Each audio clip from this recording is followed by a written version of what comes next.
Sean "Diddy" Combs, the once untouchable titan of hip-hop and entertainment, finds himself ensnared in yet another web of serious allegations that threaten to prolong his already tumultuous fall from grace. As whispers of misconduct echo through the corridors of justice, a fresh investigation has been ignited by the Los Angeles County Sheriff's Department, delving into claims of sexual assault that paint a chilling picture of power imbalances and hidden abuses within the glittering world of music production. This development arrives at a precarious moment for Combs, whose anticipated release from federal custody has been unceremoniously delayed, casting a long shadow over any hopes of redemption or return to normalcy. The allegations at the heart of this new probe stem from a report initially lodged in September with the Largo Police Department in Florida, a quiet coastal enclave far removed from the neon-lit chaos of Los Angeles or New York, where Combs built his empire. That initial filing, forwarded to Los Angeles authorities on November 14, originates from a male music producer whose identity remains shielded from public scrutiny, a common safeguard in cases where the accused wields such immense cultural and financial clout. This producer's account details not one, but two harrowing encounters with Combs, each more invasive and coercive than the last, painting a portrait of a man who allegedly blurred the lines between professional mentorship and predatory exploitation. The first incident, purportedly unfolding in February 2020, unfolds like a scene from a nightmare disguised as a business meeting. According to the producer's statement, Combs engaged in an act of blatant self-gratification right in front of him, culminating in a brazen demand for the producer to finish him off. The audacity of such a request, delivered in what should have been a space of creative collaboration, underscores the toxic dynamics that have long plagued industries where ambition collides with unchecked authority. For the producer, this was no mere awkward encounter.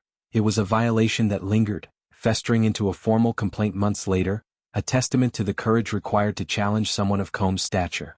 The details, sparse yet vivid, evoke the power plays that have defined Combs' career, from his early days discovering talents like Mary J. Blige to the lavish white parties that masked darker undercurrents. But the narrative darkens further with the second alleged assault, dated March 2021, which introduces a layer of orchestrated deception and physical restraint. Here, the producer claims involvement from C.J. Wallace, the son of the legendary Notorious B.I.G., whose legacy looms large in hip-hop lore.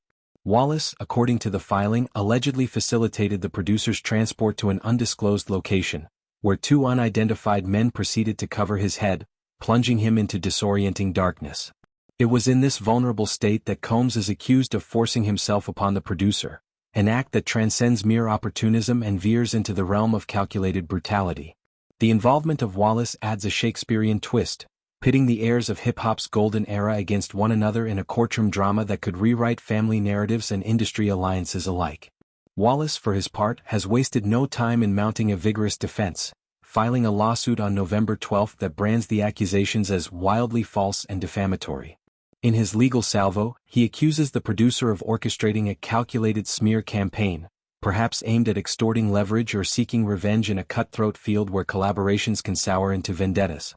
Wallace's denial is not just a personal rebuttal but a broader assertion of innocence in a saga that has already ensnared Combs' inner circle. The lawsuit details how these claims threaten to tarnish Wallace's reputation, built painstakingly in the shadow of his father's unsolved murder, a tragedy that continues to haunt the genre. Legal experts speculate that Wallace's swift action could unearth counter-evidence, such as communication logs or witness testimonies, that might either bolster the producer's story or dismantle it entirely. Now, the reins of this investigation have passed to the Los Angeles County Sheriff's Department's Special Victims Bureau, a unit renowned for its meticulous handling of cases involving high-profile figures and intricate evidentiary chains. This transfer signals an escalation in seriousness, as the Bureau's resources, from forensic analysts to trauma-informed interviewers, will be brought to bear on unraveling the timeline, corroborating details, and potentially identifying the two men involved in the second incident.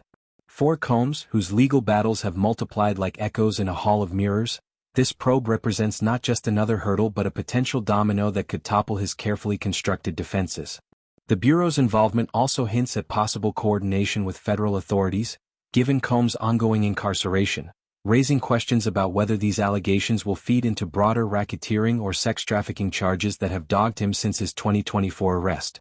Combs' legal team, led by attorney Jonathan Davis, has responded with characteristic defiance, issuing a statement to media outlets that categorically rejects the claims as false and defamatory. Davis emphasizes that Combs has never sexually abused anyone, framing the accusations as opportunistic fabrications born from regret or malice. This denial aligns with a pattern in Combs' defense strategy, portraying his client as a victim of fame's double-edged sword, where success breeds envy and invention. Yet, in an era of #MeToo reckonings, such blanket rejections carry less weight, demanding instead forensic scrutiny and survivor-centered approaches. The statement's brevity belies the storm it seeks to quell, as Combs' representatives navigate a media landscape hungry for every scintilla of scandal.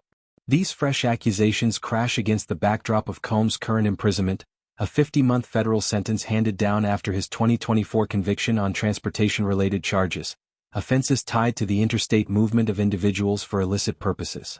His original release date of May 8, 2028, was a beacon of sorts, a finite endpoint to this chapter of confinement. But that light has dimmed, with authorities pushing the date back to June 4, 2028, citing multiple infractions within the prison walls. Reports detail violations as mundane as consuming alcohol, smuggled or otherwise, in a controlled environment, alongside conducting unauthorized three-way calls that skirted communication protocols. These lapses, while seemingly petty against the gravity of his convictions, speak volumes about Combs' adjustment to incarceration, suggesting a resistance to the humility demanded by the system.